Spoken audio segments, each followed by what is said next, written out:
I generally start my presentations by saying that I have depression, I have anxiety, I have post-traumatic stress disorder. I've received treatment for all those things. And I feel that I am a contributor to society. And I think it has to be okay to say that.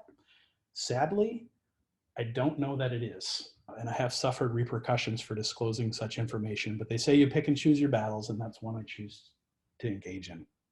So without further ado, we'll go on to psychiatric conditions.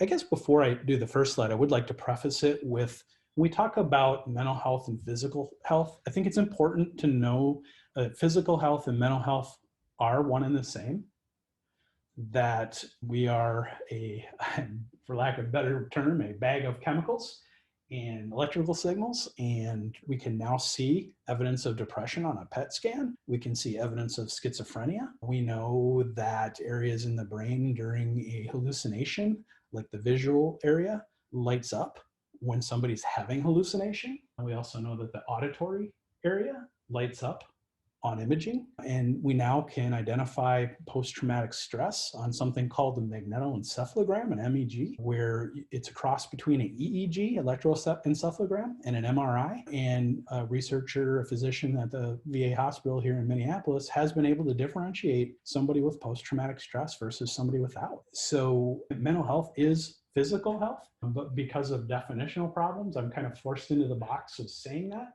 So the very first thing that we get to do is we get to take a walk down history. So history, the ancient Greeks and the Romans. And you're like, what the heck? What did they think about mental health back in ancient Greece? Well, they came up with the concept of the humors. And humors were the different biles in the body. So there was black bile, which was called melancholy, which we still use that term today. There's red bile, yellow bile, green bile, and these all mean different things. Well, that's obviously wrong. There isn't humors in the body and imbalances of bile that make you depressed, etc. But we still hold on to some of that stuff today. We still use the word melancholy, and we still say someone has a sense of humor or you're in good humor, and that's what that means. So it's kind of hearkening back to the ancient Greece. It's just amazing what we hold on to. They also came up with the term lunacy, and that means the moon, right? So the theory was that the moon controlled your mood, controlled how you behaved. And all you got to do is ask an EMS provider today or a nurse at an ED or a dispatcher if the moon has an impact on mental health. And they will tell you yes. And there's research that shows you that they will tell you yes, but there's a significant volume of research that shows it's not true.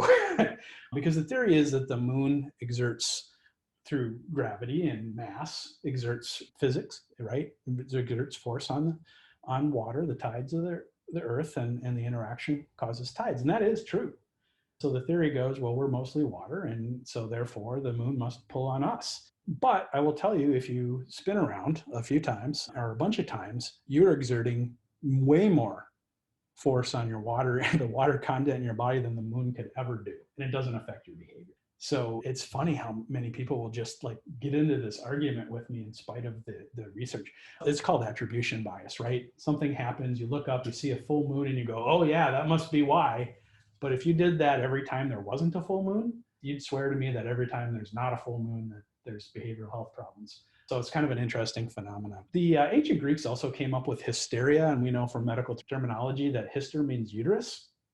So their theory was that the uterus caused problems, and of course this was about females. So females would become irrational and have mental health problems when the uterus would actually wander around. Apparently the uterus had legs and kind of wandered all over the place, but it also has a nose, apparently. I did not know this.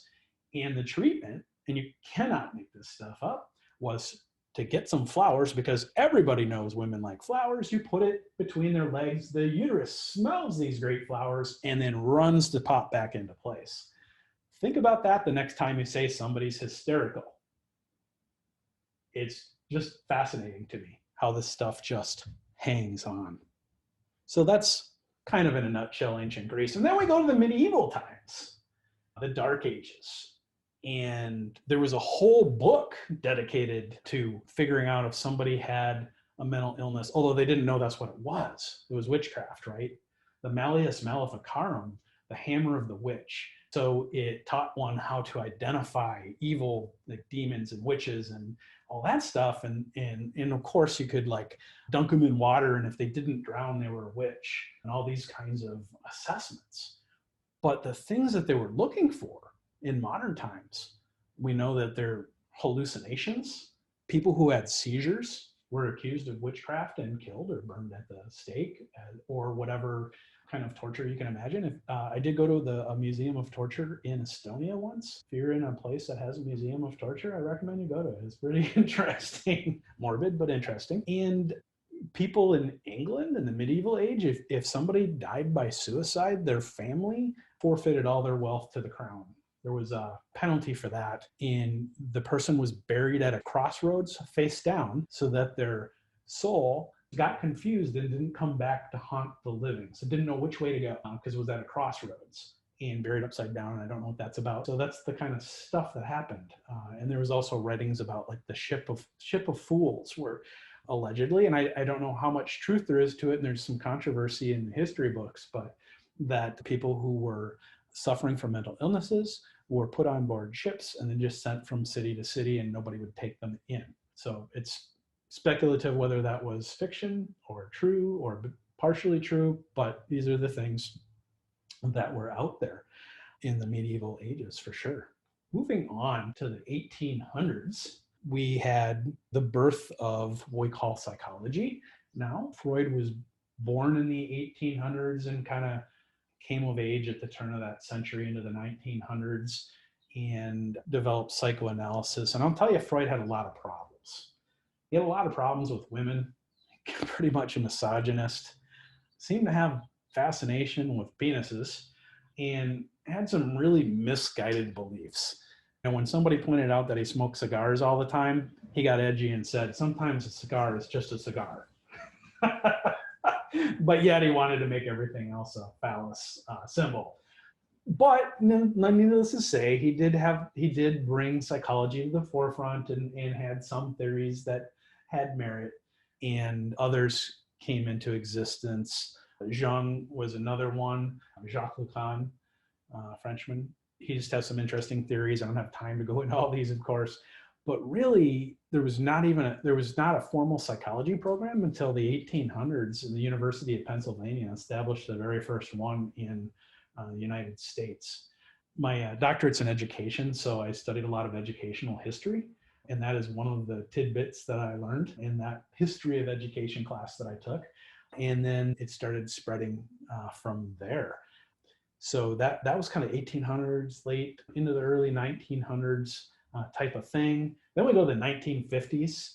First classes of antipsychotics started coming out, and some antidepressants too, the monoamine oxidase inhibitors, tricyclic antidepressants, these things that we know are dangerous and easy to overdose on because they target all monoamines, neurotransmitters, at once, and can really lend themselves to suicide pretty easy. But people started participating in society again at that point, to a limited capacity. We also had insane asylums, though, at this time. Sanitarium is what we called them. And then later, things happened to those and they left. But hospitalizing people was a pretty common thing. My own grandmother, who had schizophrenia, worst case scenario, paranoid schizophrenia, was hospitalized repeatedly during this time and institutionalized. That was sadly not an uncommon thing. Electroconvulsive therapy was a thing then as it is now, but it was not as kind and gentle. It was brutal. It was, watch the movie One Flew Over the Cuckoo's Nest. I mean, that depicts like a realistic ECT where you're strapped down and then shocked until you seize with a bite block in your mouth. And now at least there's some Versed and a little bit of sucks, and the bag valve mask you through it, give you ECT until they see on an electroencephalogram that you're seizing. They also were using insulin therapy as well. So what they do is give you a massive dose of insulin and induce seizures. Same principle as ECT. That is not done anymore. It causes a lot of problems. So I'm going to skip to the 1980s after that. I don't know how many of you had one of these. I had one, Walkman. But yeah, it was the greatest thing since sliced bread. In the 1980s, we had the rise of the designer drugs, if you will, for depression, selective serotonin reuptake inhibitors, SSRIs. So we had Prozac, fluoxetine, and in later that gave rise to other SSRIs like Zoloft, for example, which is something that I take every day. So they target just the serotonin component of the monoamines, the neurotransmitters, and leave it in between the neural synapses for a little longer so that it can be effective and be that bridge for thoughts, emotions, things to get across that synaptic gap, if you will. And now there's SSNRIs, selective serotonin norepinephrine reuptake inhibitors, and there's all these other things out there too. And drugs of other classes like Wellbutrin, which is Zyban, which works on dopamine. It's not an SSRI. And then things like trazodone, like I take every night to help me sleep because the side effect is making you feel really sleepy. That helps with my anxiety at night. I cannot sleep without it. But that actually doesn't work on the synaptic junctions. It actually increases the production of serotonin in area 25, I believe. No relation to area 51, if you're curious. Look it up if you don't know what I'm talking about. But it produces more serotonin in the brain. And nowadays, we even know that serotonin and other neurotransmitters are also produced in the gut. And this is only within the last few years that we've come to this realization that there's gut health is interrelated to mental health and production of neurotransmitters. There's a whole book that Harriet Washington wrote on this. It's just fascinating. I can't remember the name of the book off the top of my head, but if you Googled her name, she also wrote a book called Medical Apartheid about how the Black community was treated by the medical establishment. That is also a very interesting read and will help you understand why people of color are a little bit distrustful of the medical system today. But I digress. All right, so violence is one of the things that is on the objectives. I want to make it abundantly clear that a person with a mental illness is exponentially more likely to be the victim of a crime than the perpetrator by a landslide. So that's really important to keep in perspective. I want you to be safe, but don't be paranoid about it, if that makes a certain kind of sense. So this clip here that I got from EMS.gov and the CDC specifically outlines injuries that happen and occupational hazards that happen to EMS providers. So if you look at the violence, it's interesting because you hear all this touted by the National EMS Management Association. You see the National Association of EMTs, and everybody's screaming about violence. And you see this published in GEMS and EMS World and all this stuff. And sure, yeah, no, we are victims of violence. But if you dig into their references, like I did, you will see that 2000 number, it doesn't mean that the person was hospitalized. It doesn't mean that they suffered a severe injury, that kind of a thing. And it doesn't mean that they weren't assaulted, here's an interesting thing, by a coworker. They actually lumped that in there too. That happens too, believe it or not to a huge number, but it does happen.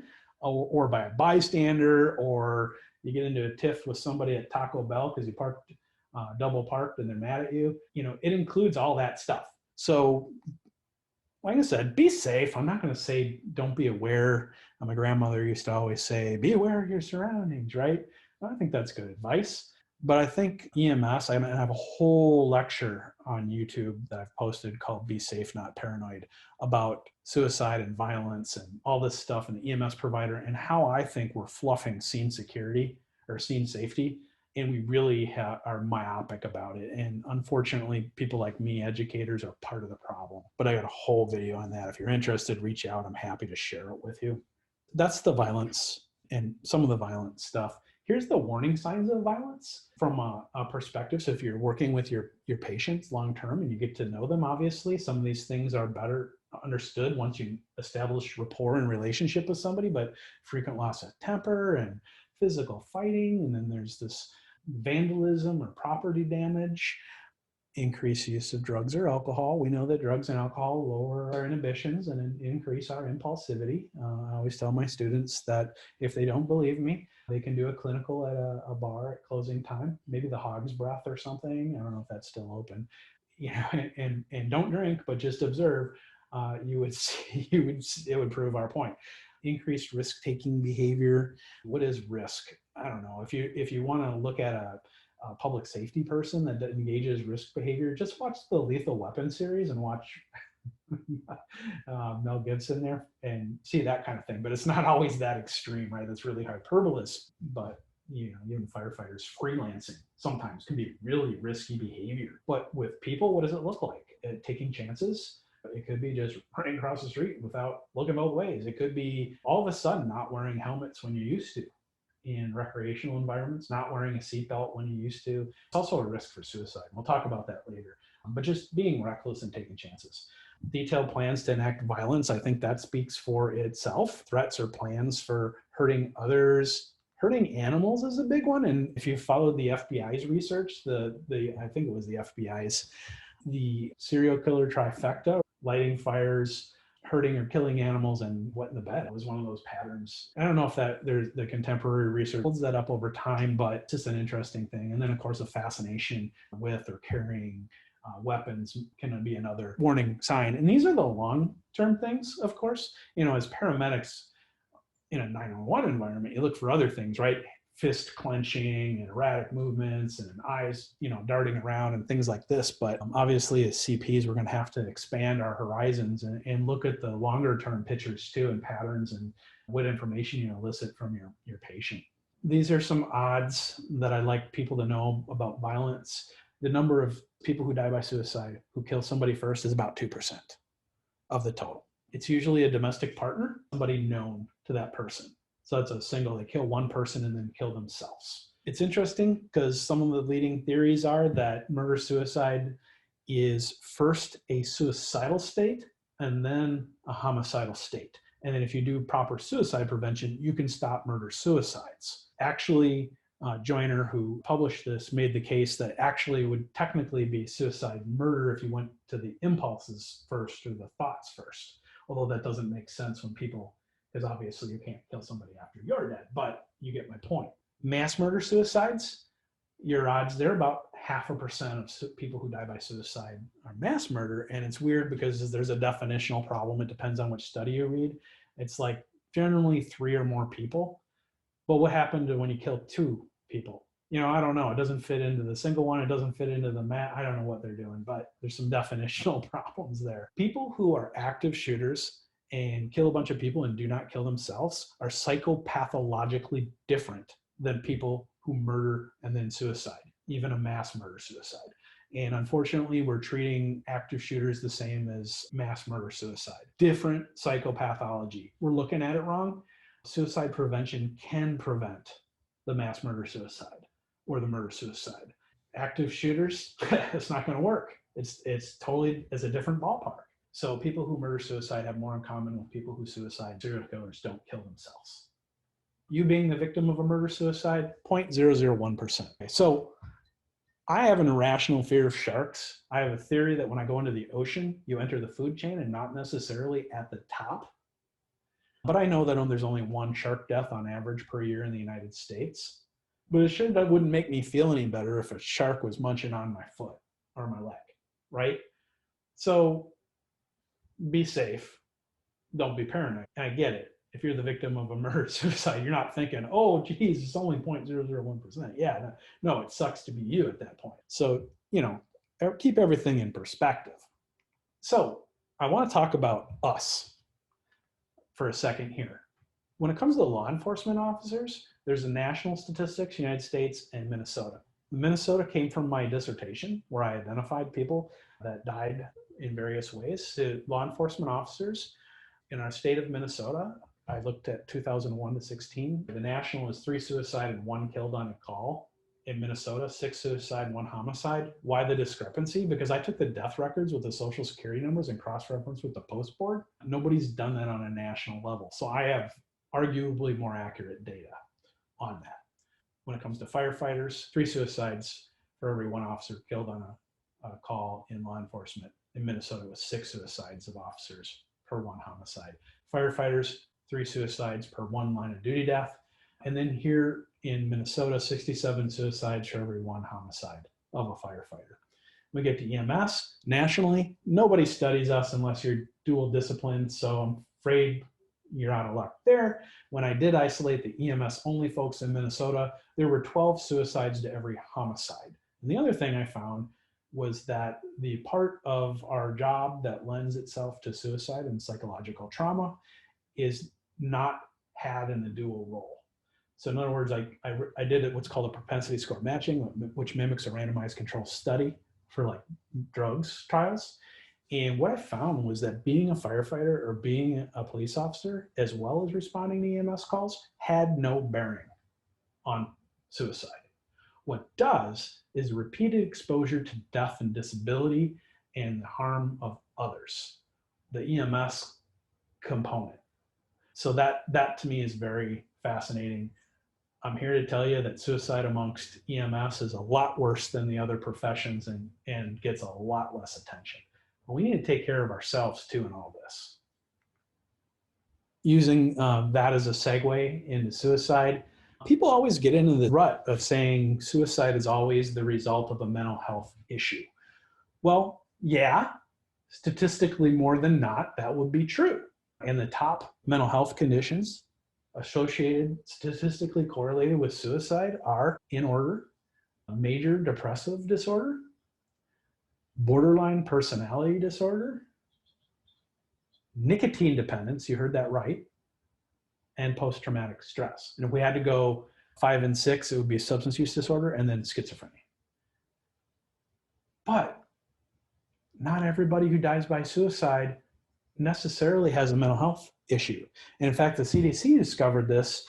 They did something on the order, was close to 16 years of data, and something like, and I could be a few percentage points off, but something like 56% of people who died by suicide had no mental health diagnosis at all. That doesn't mean they didn't have one. It just wasn't known. And we know that according to the National Institute for Mental Health, about 50% of the population has a mental health issue, but hasn't necessarily been diagnosed.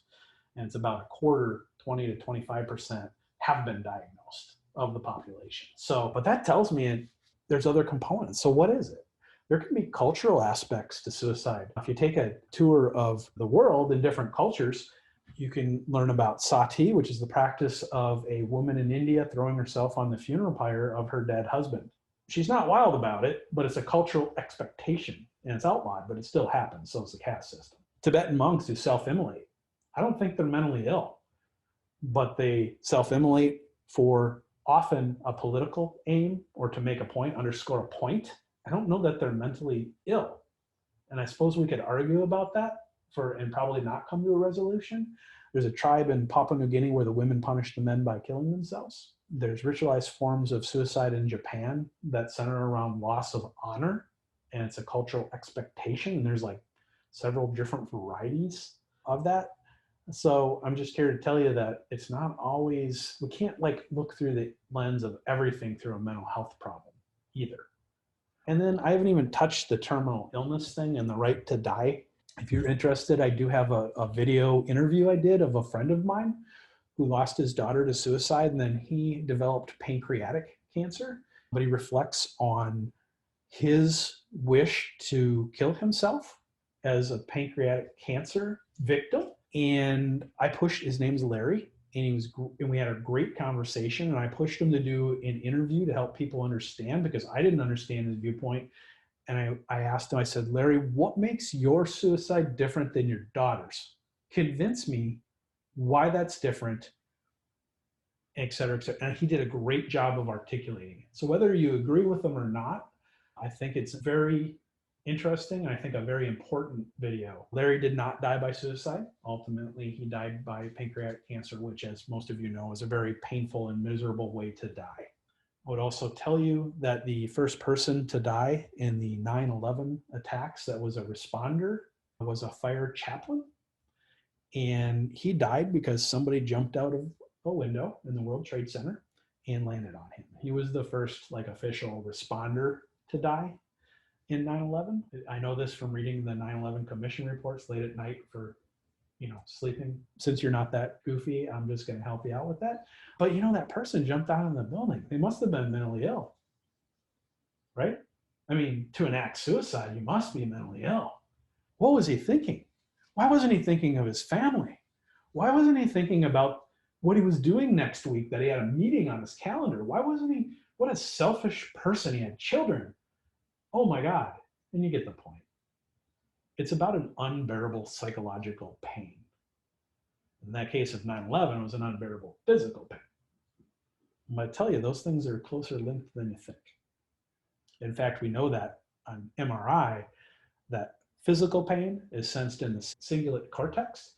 And we know that social pain, being bullied or isolated, is also there on MRI studies, right by it. And so is psychological pain, right by it. You've heard of non-suicidal self-injury, maybe? Otherwise sometimes called parasuicide, where the intent is not to kill yourself. People often think it's cutting, burning, stuff like that. It's also punching walls. Think about that for a while. What is the goal? Person's exploiting the cingulate cortex. They're eliciting a pain response to temporarily override the psychological pain. Problem is that ultimately fails because you get a tolerance to pain, and then you're more able to enact lethal self-harm at a later point. So you're at high risk for suicide, even though your intent originally is not to kill yourself. So, suicide warnings, there's a lot of things to look at, and suicide's a perfect storm. Imagine a glass of water, and I'm stealing this from somebody named Iris Bolton, who's a fairly noted suicidologist, lost her son to suicide, and she's a licensed clinical social worker, I believe. She does this analogy. Imagine a glass of water. You have an adverse childhood event. Put a drop of water in the glass, because that's a risk factor. And by the way, research has shown us that responders have a disproportionately high adverse childhood event score. And you can go online and take the ACE score. It's just a series of true-false questions and see what your ACE score is. But statistically, we are self-selecting into this profession people who had a crappy childhood. My ACE score is not pretty. So put a drop of glass in the water. You have depression, put a drop of glass in the water, or a drop of water in the glass. We'll talk about dyslexia later. And you were in a horrible accident and you're in chronic pain. People in chronic pain, 2 to 3 more times more likely to die by suicide. Put a drop of water in the glass. Anxiety, put a drop of water in the glass. Death of somebody close to you, put a drop of water in the glass. On and on and on and on. Lost your job, financial problems, legal problems, drops are accumulating. And then the glass of water is all the way to the top, but it's not overflowing. The water is right at the lip. And then somebody comes along, your significant other, and breaks up with you. Last drop of water, everything overflows all over the place, and everybody blames the last drop. Were it only that simple. Please keep this in context, and remember, it's a perfect storm, and everybody's perfect storm is different. Life is subjective. If you and I lose our jobs, I might be like, woohoo, great, I have the day off tomorrow. You might be devastated. You and I go on a call with a 5-year-old who's had a serious trauma, and I have a 5-year-old at home, and it just hits home and really cuts deep, right? Maybe you're a 20-year-old medic, don't have any kids, no siblings, and it doesn't faze you as much. That's life is a subjective experience. So you have to respect that there's perfect storms, and everybody's perfect storm has different ingredients in it. And that's the part that makes it so hard to figure out. By the way, the suicide assessments out there, there's some that are better than others. The Columbia Suicide Severity Scale is probably one of the better ones. But I got to tell you, none of them predict very well. None of them are that accurate. We opine about this at suicidology conferences. That wouldn't it be nice if there was something more predictive. So what do you use? Is path 1. So ideation could be passive, or it could be very overt. So covert or overt.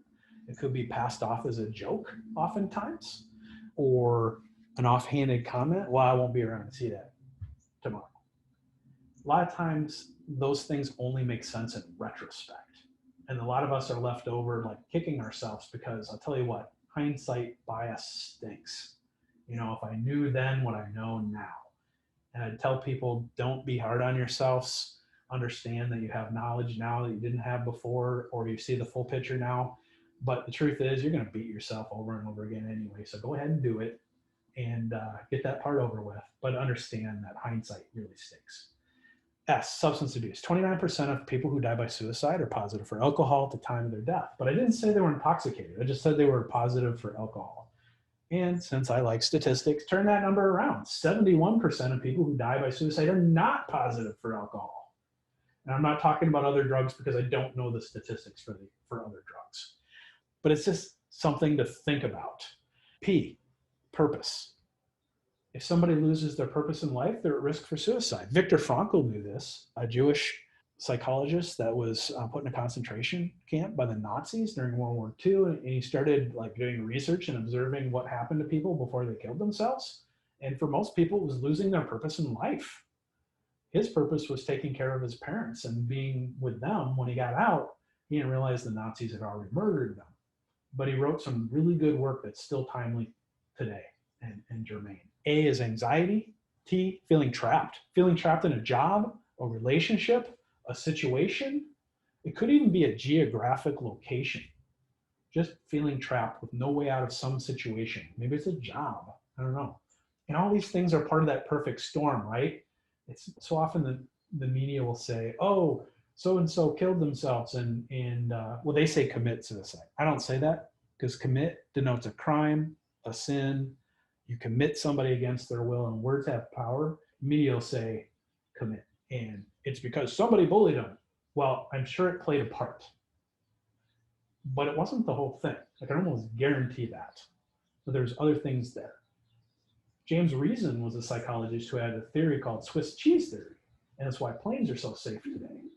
He actually developed it for reducing errors in a mental health facility. And it was adopted by aviation. And basically, risk factors are a piece of Swiss cheese with a hole in it. And when the holes line up just right, something can fall through all the way to the bottom. That's a bad event, like a plane crash. So the idea is to identify the factor and misalign the piece of cheese. So hopefully something doesn't make it all the way to the bottom, right? So if you can find a risk factor and mitigate it, maybe that's just enough to prevent a death.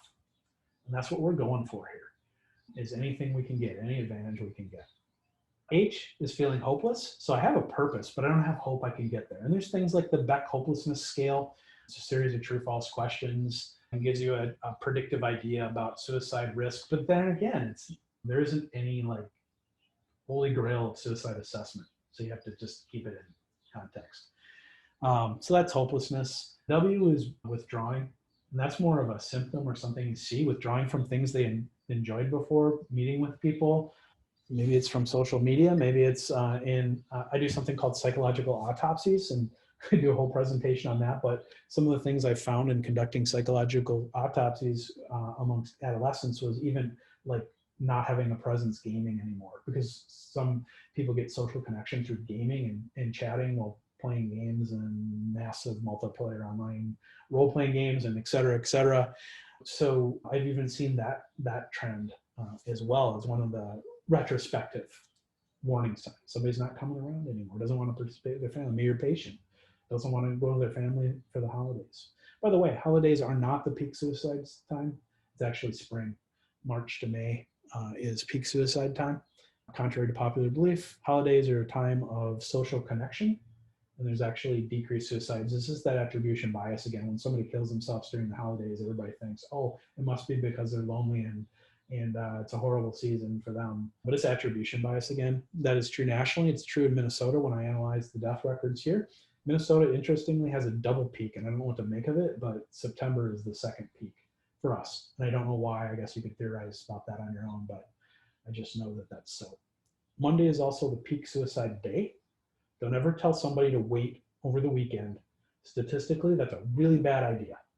So Monday is the peak suicide day in the United States, has been for decades, and it is in Minnesota too, because I crunched those statistics as well. I do have a chart available for our peak homicide times, accident times, natural death times, and things like that. So if you're morbidly curious, I'm happy to send you that chart as well.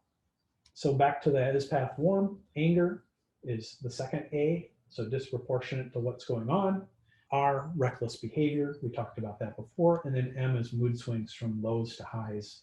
And you don't have to have all these things to die by suicide. This is just a good acronym to kind of get a start. Sleep problems are another thing. Sometimes I lump that in with S. Deprivation is highly correlated to both mental health problems and suicide. If your patient is not sleeping, they need to be sleeping. Does that mean they need to get on a CPAP? Maybe. And go in for a sleep study? Does that mean that they need help sleeping at night like me, who has to take trazodone? Actually, I have a CPAP and trazodone, so I get to do both. What do people do to prisoners of war to torture them? First thing they do is sleep deprive them. It's torture. Imagine the most tired you've ever been in your life and you can never pop out of that. I'd submit to you that you become suicidal at some point if you could never feel any different. So sleep is super important for a lot of things. Asking about suicide. To do this in a nutshell, start out with things you observe. So for example, I'll use Tim because he's sitting before me, and I would say, Tim, I noticed that you're not on time to work. You're normally like here on time all the time. You know, you're looking a little disheveled. You usually take a lot of pride in your uniform. And just now you said, when I talked about tomorrow, that you didn't have to worry about that. When people say those things, sometimes they're thinking about killing themselves. Are you? So now I've told Tim why I say that. So that takes the reaction of, why would you ask me something like that? You know, I've already told you why, right? Observable things and things you should document on your patient care reports. And he knows that. And I have a theory. People who get mad at you when you ask that question, you hit a nerve. They're at risk. They are at risk. Because if you're not suicidal and I ask you if you are, your reaction isn't to go off on me. I really doubt you're going to do that unless I hit a nerve. So if somebody throws that up at you, you're getting close to something.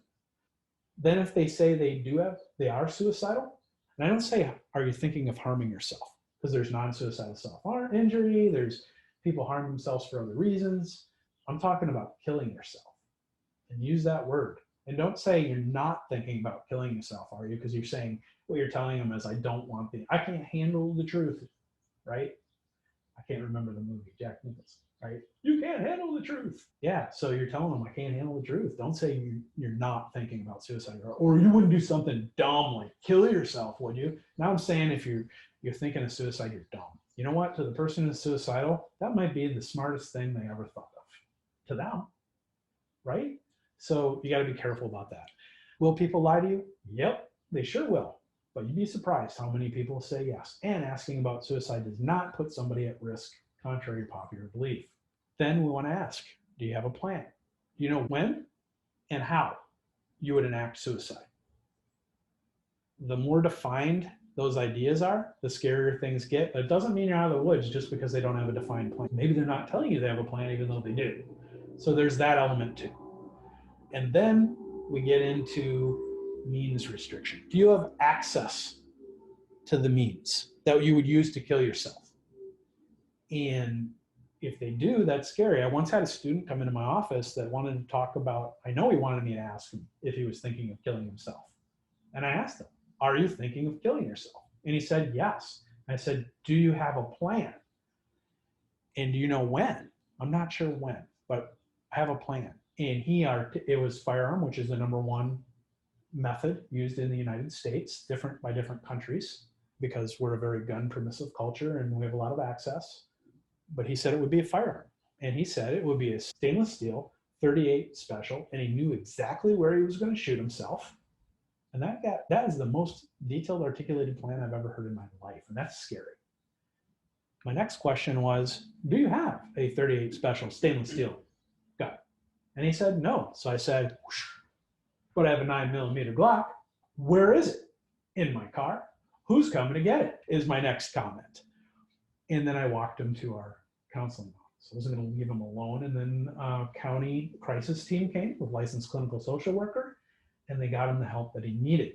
I didn't even need to call 911. And I think everybody thinks calling 911 is the great out. And we all know that it's not the great out. And we all know the system's broken. I'm also not even a proponent for hospitalizing everybody with suicidal ideation. And I know that flies in the face of what we teach in EMS. And I don't even have the time in the world to do that justice right now, but it strips people of dignity. gives them access to people with other ideas for means, degrades them, deepens their depression, socially isolates them, which is a major risk factor for suicide. I forgot to say in the beginning that I'm a suicidologist because my wife died of suicide, and so did my brother and 9 of my colleagues. But most people who know me know that. So when my wife would be suicidal, I would have her brought to the hospital. And at one point, they wanted to ship her up to St. Mary's in Duluth. And I was livid because I visited her every day and took her out on a pass, which is unusual because most people just throw people away in the behavioral health unit, quite honestly. I was like, really, do you want to pound nails in her coffin and take her a few hundred miles away from all of her support systems, her family who's visiting her and her friends? You're going to do that and put her away from her social support system. That's pounding nails in her coffin.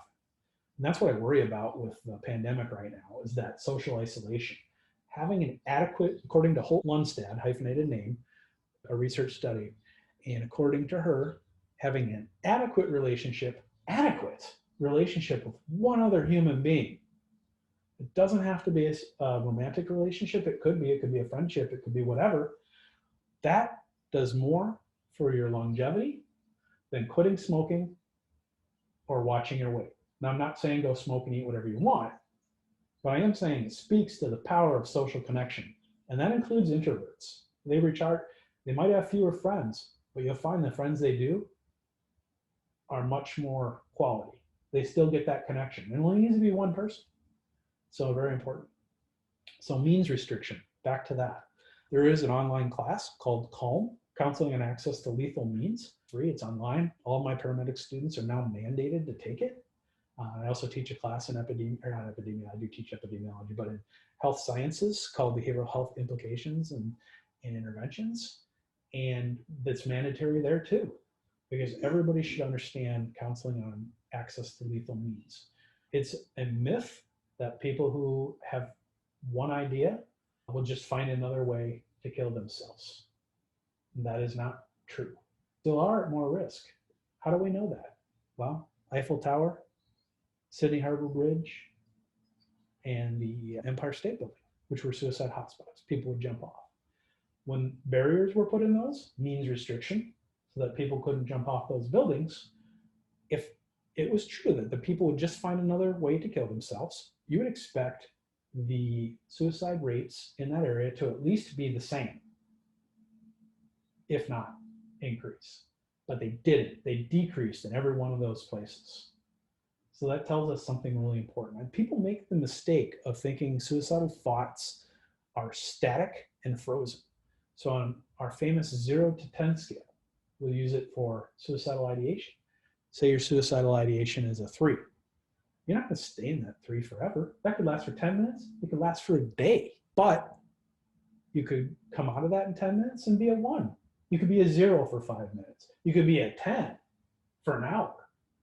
And it just ebbs and flows and up and down and vacillates. So what we're doing with means restriction is we're delaying, buying time that hopefully that suicidal ideation will fluctuate to the point where they don't actively have the desire to kill themselves at that point. England's been very successful with this. In England, they had a problem with paracetamol overdoses. That's the other name for acetaminophen, Tylenol. Paracetamol is what they call it in Europe. And what they did, means restriction. They outlawed acetaminophen in large bottles. They're all in blister packs. And the suicide rates went markedly down. But why? Because getting a quantity of Tylenol together by opening blister pack after blister pack takes time. So those are important things. Means restrictions in firearms. I'm a big believer in Safekeeper programs. So Safekeeper program means your buddy, family members at risk for suicide. And it's not like I'm going to permanently take your gun away or do any of this stuff that people get all worked up about. It's like, I'm going to hold your firearm until the danger is past. And then you can have it back when you're not suicidal anymore. And when do you know the time to give that back is? Well, that's where you get mental health professionals involved and you make that decision. You're not repoing your gun, you're not taking it away, you're not melting it down to do whatever, but I think that's a thing that's very effective. There are other kinds of We're moving on now to those mental health professionals that can help you out to make those decisions. There's all kinds of them out there in the world, therapists that can help you. So family practice folks or MDs, they can be physician assistants, nurse practitioners that are in family practice, and they can prescribe medications, they can refer you elsewhere. So that's a thing. I want you to keep in mind, though, that they're pretty notoriously not good at paying attention to the suicide assessments they do, like the PHQ-9 is one. My brother screamed, "I'm suicidal," and his family practice doctor wrote, "No evidence of suicidology," even though he thought about death multiple times a day, he said on the survey. They missed the boat a lot. Now that's a one-off, right? That's an anecdotal thing. But the research shows that especially amongst the elderly, the majority have visited, that die by suicide, visited a physician within 2 weeks of their suicide, 2 weeks to a month of their suicide. We're missing those. And there's another factor besides not paying attention to your assessment tool that some of the doctors are guilty of. Not the doctors, actually, just the patients are guilty of it. And that's that people will willingly go to the doctor and say, "I have an ache, a pain, or whatever," but they don't talk about the psychological pain. They're talking about the associated medical symptoms. Like my wife, she had nausea, vomiting, diarrhea, malaise, and it took a long time before she got diagnosed with depression. Because a lot of people won't say that I feel down, I feel hopeless. They're just complaining about those physical things. I think that's incumbent upon us and our patients to ask about the mental health concerns, possibly. I hold my tension in my body. I know when I get really stressed out, every incision I've ever had for a surgery hurts like crazy. Where I had my gallbladder out, just aches. My arm where I had surgery just aches. And that's a sign to me that I'm really stressed out. Next is psychiatry. Psychiatrists are medical doctors, but there's also people in psychiatry that are PAs and nurse practitioners as well. They prescribe medication and they specialize in mental health. People always ask, well, what should I do? Should I do medications or should I do cognitive therapy? Talk therapy, right? I hate that name, but that's what you might know it is.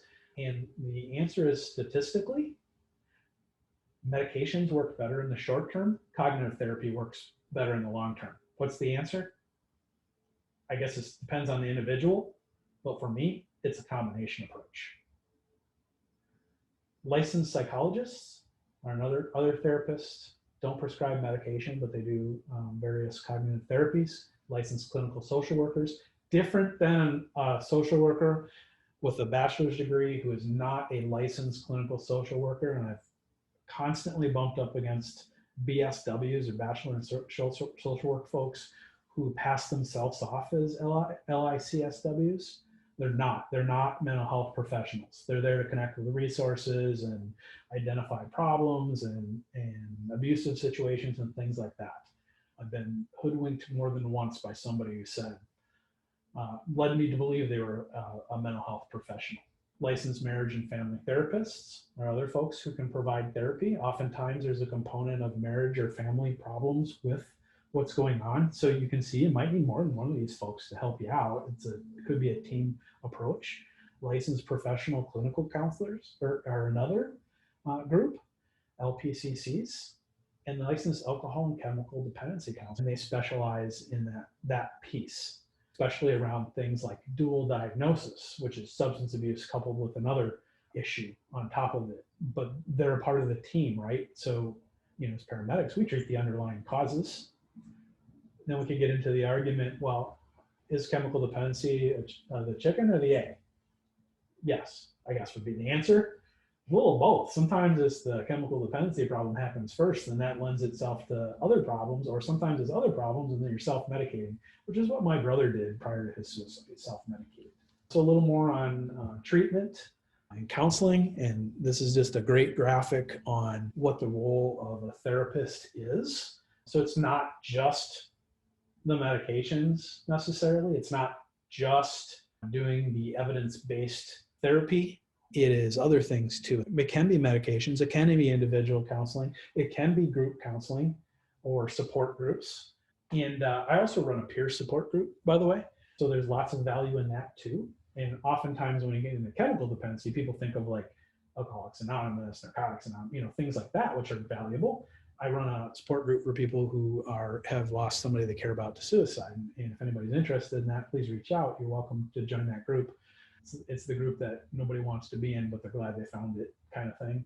Anyway, peer support, I don't want to underestimate that, the power of that either, although it's not a professional help, right? I always tell people I'm not a mental health professional. I don't even play one on TV. What I am is somebody with a shared experience. There's different kinds of therapy, cognitive behavioral therapy, which is important. And it's not just talking to people. People don't realize that. We can go into neurology and neuroplasticity for all this. If you want to really nerd out on it, learn about neuroplasticity. We used to think that things were fixed and we didn't produce or make more neurons, but we do. We do. And you can teach an old dog new tricks, and you can teach people new skills. So what happens is we burn pathways in. This happens with habits. This happens with habits include even the way we think about things, or when we get depressed, what we do, or how we respond to it, or anxiety, or you name it, right? Certainly substance use. There's triggers and things. I'm a past smoker, and I'll tell you, I had to break habits. Like coffee was associated with cigarettes in my mind. Had one, had to have the other. Alcohol was associated with it.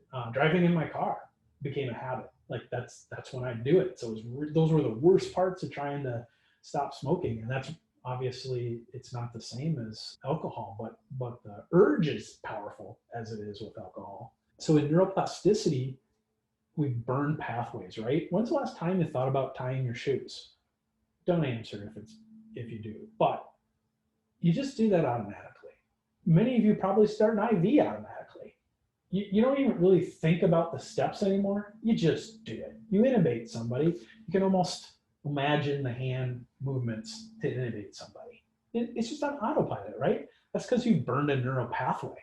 It's a routine. You've burned the path of neurons firing. But if you start to stop doing something like a negative thinking rut or a response like, say, alcohol in response to a stressor, over time, that habit, that new pathway gets burned and the old one gets pruned off. And then you're left with the new, better, more desirable pathway. If you want an example of pathways that get burned off and you want a really simple example, think of learning a foreign language or math. Those are things that typically, if you don't use them, you lose them because you're not practicing them. The pathways get burned off after a while. So that's what cognitive behavioral therapy does. Evidence-based therapy does. And that's good for a lot of things. However, unfortunately, sometimes in some of the other issues that we'll talk about, we use the wrong types of therapies, the wrong tool in the toolbox for the problem. Or you need more than just cognitive. But there's also dialectical behavioral therapy, which has been shown to be very effective in something called borderline personality disorder. People with borderline personality disorder can be difficult to work with. This group is, I hate you, don't leave me, I love you, don't go away, but I hate you, get out of here. I guess that would be a very simplistic way to explain it, but it's much deeper than that too. So dialectical behavior therapy is another, and there's others out there as well. So acuity is a chronic problem. Obviously, it's been going on for a while.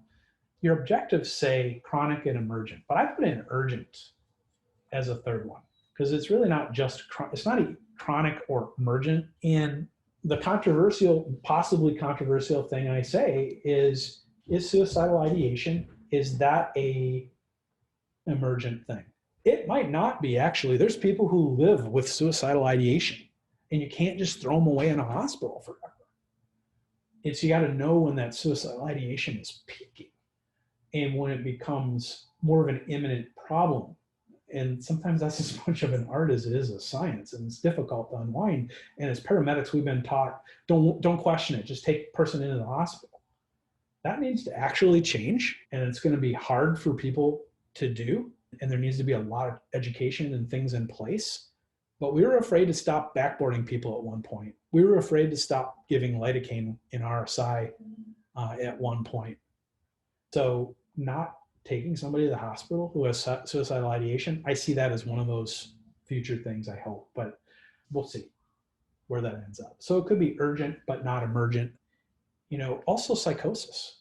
People talk about psychosis being emergent. I think even in your textbook, it says it's emergent. Well, if I have psychosis and you see somebody walking down the street talking to somebody who's not there and they're not harming anybody, they're not agitated, is that an emergency?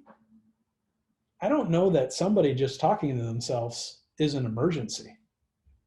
So you can have psychosis that's not emergent as well. So I don't think that all this stuff can be neatly divided up. And as community paramedics, I think we need to explore this a little further with the guidance of professionals. Therapeutic communications, paying attention to your word choice. I talked about commit. That is a charged word. Also a successful suicide. There is no such thing. Well, there is such thing as a successful suicide, believe it or not. In general, though, I would tell you there's no such thing as a successful suicide. That is not success. And by the way, complete means you denote success. So I don't like completed either. I don't like failed because people get in this rut of, I can't even do that right. But the only successful suicide attempt is one that didn't happen. That when the person didn't die. In my book, that's successful. That we saved somebody. Now you got to put that in context. Is it successful in the right to die community? Maybe not. Maybe that is success. But I could get in the definitional weeds. By and large, don't use success. What do you say? I say a person who died by suicide, person who killed themselves, person who suicided. You don't need to put the committed in front of any of those. And it's hard to get out of your vocabulary. And what do you say about a suicide attempt? What's an alternative to successful or completed suicide? A lethal attempt? A non-lethal suicide attempt? That's actually clinically pretty descriptive, I think. Pretty appropriate. So I challenge you to start using those words instead. We also get into person-first language. And this is something that's been spearheaded by a National Alliance on Mental Illness, and it's making its way. It's important. It decreases stigmatization. That means you're a person first. You're not a schizophrenic. You're a person who has schizophrenia. I don't want to be a depressive. I want to be a person who has depression. I don't want to be a PTSDer. I want to be a person with post-traumatic stress. I also don't like being called a client by therapists. That's my personal thing. Why? Because I deserve to be treated like a patient for once in my life. Not a client. I'm not buying shoes from you. I need medical care. But that's just my personal opinion. There's people who will disagree with me on that one. Mostly therapists, because they're so used to using it. But use person first. And in EMS, we're bad at that. I'd like to see person first language in all textbooks. Like, I'm trying to work on myself to stop saying diabetic. Person with diabetes. You're not defined by your diabetes. Anyway, it takes a lot of practice, and I'm a work in progress, just like anybody else. So being non-judgmental, you kill yourself, you go to hell. Well, you may or may not believe that. It really doesn't matter what you believe, though. It really matters what that person situation is. It's not about you. It's about the patient, right? So we can all have I don't agree with every patient's viewpoint on everything, but it isn't about me. It's about them. Restating, paraphrasing is good. It lets people know that you're listening, right? What I hear you saying is that you see the bugs crawling on the floor. If I understand that, do I understand what you're seeing? That's just paraphrase, clarification. I also did that in that sentence. Help me understand. Open-ended questions.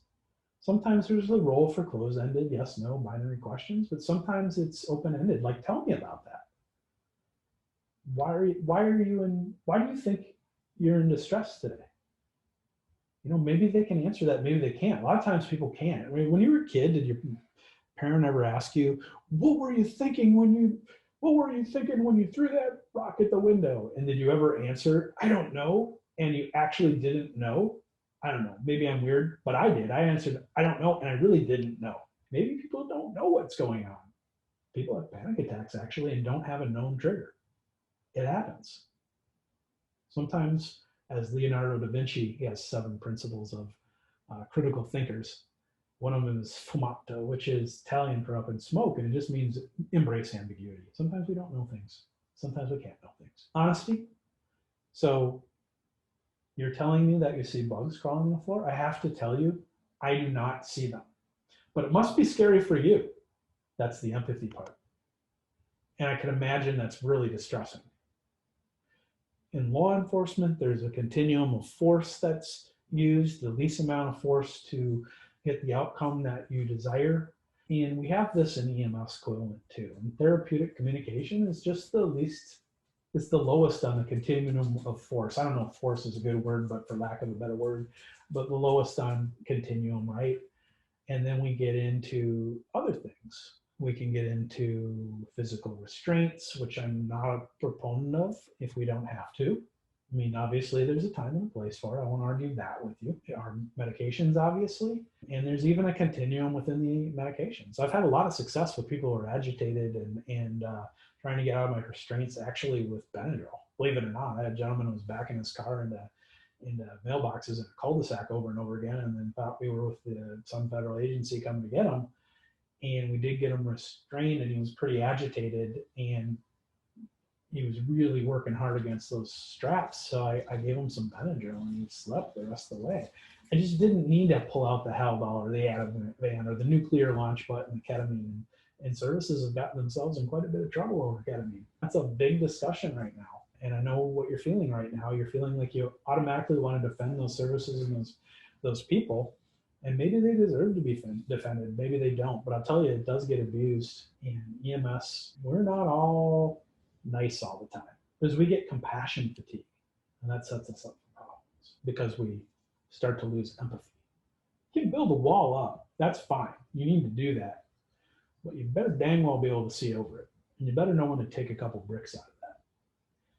I hope you just appreciate this diagram because I did this from scratch and it really took me a lot. I probably aged 2 years trying to get every box in the right place and the colors and everything else. So what this is the spectrum of mood disorders as outlined in the DSM-5, which is the Diagnostic and Statistics Manual, which is what is used to diagnose people with certain disorders. So you notice on the left side is depression with psychosis or catatonia, right? Just if you're catatonic, if you ever saw Ferris Bueller's Day Off and you saw Cameron in that movie after I think it was after they wrecked his dad's car, he just sat there staring and wouldn't respond. That's catatonia. If you don't know what I'm talking about, just Google it. Good movie. And then on the other side, mania with psychosis or catatonia. And then everything in between. And it's on this scale. And there's certain things that are a disruption of life, and there are certain things that are just a normal range from feeling sad to normal, whatever that means, to happy. Major depressive disorder can slide from the worst case to feeling normal up to almost feeling happy, or maybe feeling some joy occasionally. And then there's cyclothymia. That's kind of that whole section in the middle where you have these extremes, but they're not as extreme as, like, say, bipolar. And there's two different types of bipolar disorder. Bipolar disorder 1, where you get up to the elation hypomania. Hypomania is a confusing term. It does mean you're below mania, but just barely, right? It's not like depressed. And I think a lot of people think that, like elation. And then there's bipolar 2, type 2, with schizoaffective disorder, can be the whole spectrum and can be very damaging. And so schizoaffective, a lot of people get confused about that and mix it up with schizophrenia. But what it is a mood episode transposed on symptoms of schizophrenia. So hallucinations, delusions, they're together and they're preceded or followed by at least 2 weeks of delusions or hallucinations without the mood symptoms. And then we say that somebody has a schizoaffective disorder. So there's some nuances there, but people get confused by that quite a bit. So, but you might see that in somebody's chart, right? Over to depression. So depression, lots of risk factors. They're all laid out here for you, but the different symptoms, I think most of us are familiar with eating too much, sleeping too much, substance use, irritability, all that kind of stuff. What are risk factors? Genetics, stress, substance use, all these things. Sometimes genetics just stink. Mental illnesses rip through my family. Sometimes you just lose the genetic lottery. Different kinds of treatment. Cognitive behavioral therapy works pretty well on depression. evidence-based. There's other treatments too, but how do you prevent it? Making sure people get the right sleep. I can't understate that. And nutrition and exercise. And I think this is the role where community paramedics can come in and make sure that if people can, they're doing some of this stuff. What's the best kind of exercise? The kind you do. So maybe you just get the person to take a walk for 10 minutes a day. Maybe you go with them. I don't know. But that's better, as my grandfather would say, that's better than a kick in the pants. So you do what you can. And maybe there's some nutritional counseling that goes in there, and there's all this stuff. Depression, by the way, is not feeling sad. I want to take away your notion of that. Depression is the inability to feel good, and all that you have left over is feeling crappy. It can also be anhedonia, which is not, in Minnesota, we call it meh, M-E-H. How's your food? Meh. I'm pretty apathetic. That can be depression too. And it can be expressed in different ways. Anger is a way that particularly males like to express depression. Although I've seen plenty of women that were angry, mostly when I do something wrong, but sometimes because of something else going on. Bipolar disorder symptoms. So here's a whole gamut of things. So you can have this manic and this depressive phase. You can be rapid cycling. So you can alternate maybe within, I've seen people rapid cycle in front of me, but that's probably more rare. Usually it can take days or a week to go swing from one to the other. It's still more rapid cycling. Other times it takes longer. Mania, feel like you're on top of the world. You're actually non-productive though. Like you gamble all your money away, make impulsive decisions, do stuff like that. If you ever get a chance to look at any Ken Barlow's speech, the weather guy, I've seen him in person several times. He has bipolar, and he does a great job talking about it and how it affected him. And I'd encourage you to look at that. These are all the things. Shoot, I noticed that I tried to put the Grim Reaper picture over the noose to be responsible, because I don't like going into suicide methods a lot, but I see that my PowerPoint moved it. So anyway, apologize for that. Here we go with substance abuse. So substance abuse is not the disorder that's like something that happens. It's a substance use disorder. You can be addicted to a lot of things. You can be addicted to things that are kind of a nebulous substance, right? Now they're talking about the next DSM that they're considering internet addiction. Gambling is an addiction. Believe it or not, researchers at the University of Minnesota, I went to a research dinner, they are experimenting with a vaccine for gambling addiction. What does it do? It takes it mitigates the dopamine dump you get when you do something pleasurable, and mitigates it down so you don't get the woohoo experience when you gamble anymore. I don't know how it's coming along. It was quite a while ago that they were presenting the research on it, but sex addiction, there's lots of things out there that people are addicted to, that you get this big dopamine rush and people are after that. These are some things that can happen. Treatment programs, obviously, all kinds of varieties, inpatient, outpatient, group therapy for that, and one-on-one and peer mentors, all that kind of stuff. Cultivating support systems, AA, NA, things like that are really good for that. Also relationship with your therapist that you can call and friends. And that goes into family support all the way over there on the left, and getting that support at home if you're fortunate enough to have that. Drug monitoring. So it could be periodic drug testing to make sure people are sober or clean, or whatever word you want to use. Working on breaking that habit. That would go back to neuroplasticity again, and how you cope with things and the behaviors or responses you have. What are your triggers? I told you some of mine for smoking, but people have different triggers for different substances, and recognizing that and be able to modify your behavior to burn that path the right way, a more desirable way. And I'd be remiss if I didn't say that complete abstinence isn't always the goal either. You don't necessarily need, and I know that seems really weird, to have complete abstinence. Binge drinkers might be able to engage in social drinking with proper therapy, counseling, and behavior modifications. You may be able to avoid those triggers and have a glass of wine with meal and not have it cause a problem in your life. So I think that's one thing. People always think you got to go cold turkey and all this stuff. And maybe you are one of those people that needs to do that. For me, I can't smoke. If I have one cigarette or one cigar, I am back, Jack. I'll buy a carton. I know that about myself. In fact, I'm seriously thinking about buying a bunch of cartons now and freezing them because when I'm 90, I'm going to smoke myself silly because I love smoking.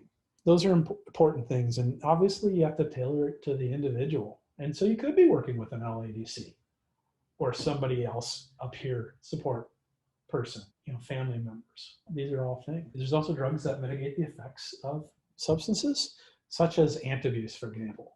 People get violently ill if they drink alcohol because it reacts with the antabuse. But what do people do? A lot of times they just don't take the antabuse if they're going to go out and drink because they learn, so there could be mixed reactions. And there's other drugs that make taking drugs not as satisfying. And there's alternative drugs. You think of methadone clinics, for example, for people addicted to heroin, where it's, if you will, a lesser evil. I don't know if I'm quite saying that right, but something a little more controllable and monitorable, perhaps.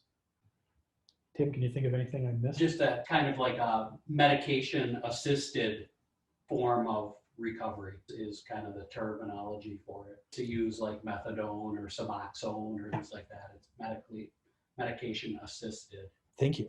Schizophrenia symptoms, you could, like my grandmother, she had the worst case. She would have, with paranoid features, she would hear things that weren't there, see things that weren't there, have beliefs, delusions that weren't true. She believed people were spying on her. She thought we were bugging her room. It was very difficult to grow up that way with my grandmother, and I never knew her as not being like that. But she'd also have a lot of good times too, where she was pretty lucid. And I love my grandma. And I have fond memories of her rocking me on her lap when I was a kid and things like that. So yeah, it's really hard to deal with though. There's lots of different anxiety disorders. I think that in the CP curriculum, it kind of oversimplifies all the anxiety disorders you can have. Selective mutism, in case you don't know what that is if you get in a stressful situation, you can't talk. Like maybe it's a speech in front of a bunch of people and all of a sudden you freeze up, right? That would be selective mutism. Agoraphobia, fear of the outside, and all these other things I think are pretty obvious by their names, what they are. I've never met anybody with a specific phobia of lint, but I'm sure there are people out there. There's actually some fascinating studies with phobias done with propranolol and beta blockers, because fear, as it turns out, is a memory. And if you call the memory up and then reprocess it and mitigate the symptoms of your heart taking off and the dry mouth and all that stuff with a beta blocker, there's actually been a research, I think it's in Denmark, it's been very successful in helping remove phobias. So fascinating research. I think in the future we're going to be using beta blockers for phobias, but you have to expose the person to the fear to elicit the response, and then you have to give the beta blocker within a short period of time. OCD. This is one thing I don't talk about in my own context often, but I have OCD, but I've never been diagnosed with OCD. I guess that's probably why it's not in my litany of things I say about myself, because I would say it's under control. So obsessive compulsive disorder, I had it really bad when I was a kid, and post-pubescent, it seemed to go away pretty much. Every once in a while I have a weird errant thought about a ritual or have a compulsion, but it's very far and few between. I can just mentally beat it down. It is tied to dopamine production, believe it or not. As somebody who has OCD, I would say don't take Wellbutrin. Works on dopamine, it increases the amount in your body. I once took it and I started, my OCD came back with a vengeance until I stopped. So maybe that's something to think about if your person with OCD is being prescribed Zyban or for smoking cessation or depression. Right? It could make their symptoms worse. It's a living hell. In a nutshell, I'll just let you into my mind. When I was a kid, I thought I had rational fears, and the problem was I knew they were irrational fears. My mother would die, our house would burn down, a nuclear bomb would go off, all these things, right? Those were the fears. I knew they were irrational, but they were still there and very real, which makes it really insidious. And to get rid of those fears or those obsessions, I would have to do a ritualized form of behavior. So to get out of a room, for example, I might have to touch the doorknob 50 times. It would take me like an hour to get out of a room sometimes. because I had to do this ritual, that ritual, do things right. For me, it was touching things. It was walking across lines a certain amount of times, usually in even numbers. It wasn't like the TV show Monk, like you saw, where he was a compulsive hand washer. All of that can be a symptom. And people, it is so humiliating. In fact, I had when I grew up, my father called me a fancy dancer. Now, in fairness, OCD wasn't even a thing in the DSM, and the therapist didn't even know what my deal was. But it sure didn't help with the anxiety part. So it was a living hell. It really is. And those compulsions can relieve the obsession for a while, but it's only temporary. It's horrible. Post-traumatic stress. And notice that I crossed out disorder, because I prefer to call it post-traumatic stress injury, really, if I had my druthers, because we know that the hippocampus shrinks after you have post-traumatic stress. And we know that evidence-based therapy can build up the size of that hippocampus again. We can actually see it increasing again. The hippocampus, of course, is in your limbic area. It's where emotions are processed. So these are some of the signs and symptoms, but you might not have all of these. You might avoid the trauma. You might not. Hypervigilance. We see this in a lot of people. Go have lunch with a police officer and make him sit with his back to the door. I'm not saying that person has PTSD. I am saying you'll see hypervigilance in action. People who have to watch the door. People who have to be in a certain area. It can happen. Avoiding places, avoiding activities. Flashbacks. You know, the movie Rambo really didn't do us any favors with PTSD. It was like the worst thing to come out of the 80s besides parachute pants, in my opinion. Person loses it and they think they're back in the actual event and all. And sure, that stuff can happen, but it's not always as pronounced. They're not somebody taking out a bunch of people or things like that. But I think that's what people think about a lot, especially people who grew up in that era like me. I don't have flashbacks, but there's people that do, that think they're back in the situation. Lack of concentration, that happens to me quite a bit. Feeling on guard. Aggressive behavior can happen. Loss of interest, shame, guilt. Substance abuse that's a form of self-medication. The average person goes 10 years before getting treatment for post-traumatic stress. I'm not an exception. I probably went about that. That was way too long. I should have got a handle on it way before I did. Sleeping difficulty, bad dreams. Again, it's things that can happen. And there's specific criteria in the Diagnostic and Statistical Manual. Know that acute stress disorder is basically post-traumatic stress less than 30 days. After 30 days, it becomes post-traumatic stress if it continues. Often the goal is to mitigate it, stop it getting from past the 30 days. These are evidence-based therapies shown to be helpful in post-traumatic stress. I had eye movement desensitization and reprocessing therapy. I am a skeptic. Anybody who knows me knows I am a skeptic. And I told my therapist, this is voodoo crap. Might not have said crap, but it's voodoo crap that works. I went from thinking about death from the moment that I woke up to the moment I went to bed, and ruminating on a particular situation to not, and being able to talk about it and not have that loss of control. So it was effective for me. Prolonged exposure therapy is another one that's shown by the evidence. Cognitive processing therapy and accelerated resolution therapy. So many people have post-traumatic stress and get cognitive therapy. It's not the right tool in the toolbox. I mean, it's not bad. You could use it for the depressive symptoms and the anxiety symptoms and things like that, but it shouldn't be done in a vacuum to the exclusion of this stuff. This stuff works. I mean, what works for you, it depends. Are you a writer? Do you like to write more? That might be more like cognitive processing therapy and journaling and stuff like that. And, I movement and desensitization. I had I want to say it was 6-7 weeks of it, and I was doing pretty good. Little lawyer note at the bottom, results might not be typical.